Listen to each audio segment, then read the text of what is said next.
మామా ఇది విన్నావా? బంగారం రేట్ పెరిగిందంట. మరి సిల్వర్ రేటు తగ్గింది. నిన్న ఒక్కరోజే బంగారం 16,000, సిల్వర్ 50,000 తగ్గింది. ఇట్లే ఉంటే ఇంకా తగ్గిపోతూనే ఉంటుంది.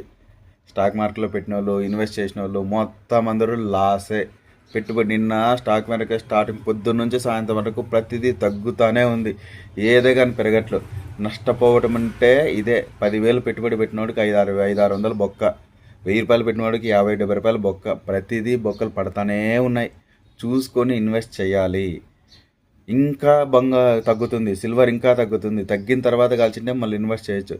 బంగారం అనేది స్టాండర్డ్గా ఉంటుందేమో కానీ సిల్వర్ అనేది ఎప్పుడు పడుతుందో ఎప్పుడు లేస్తుందో ఎవరికి తెలియదు. సిల్వర్ అనేది పెళ్ళాం మాదిరి. పెళ్ళాం ఎప్పుడు అలిగి పుట్టింటికి పోతుందో తెలియదు, ఎప్పుడు పుట్టింటి నుంచి ఇంటికి వస్తుందో తెలియదు. అట్లుంటుంది పరిస్థితి, సిల్వర్ పరిస్థితి. అర్థం చేసుకొని కొనండి. కొన్న తర్వాత జాగ్రత్తగా ఉండండి. ఎప్పుడైతే మీకు నష్టం వస్తుంది అనిపిస్తుందో వెంటనే అమ్మేయండి. అమ్మకపోతే ఇంకా ఎక్కువ నష్టం వస్తుంది. జాగ్రత్త. గోల్డ్లోనే ఇన్వెస్ట్ చేసుకుంటే కొంచెం బెటర్ సిల్వర్తో పోల్చుకుంటే. సిల్వర్ అనేది ఇప్పటికిప్పుడు పెరుగుతూ వస్తుంది. ఇంతకుముందు కాపర్ కూడా అంతే.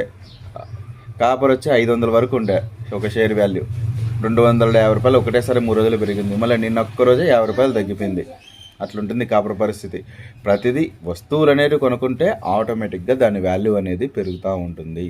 జాగ్రత్తగా చూసి ఇన్వెస్ట్ చేయాలి. ఇన్వెస్ట్ చేస్తేనే బాగుంటుంది. Okay, take care. సిల్వర్ మీద కొంచెం శ్రద్ధ వహించండి.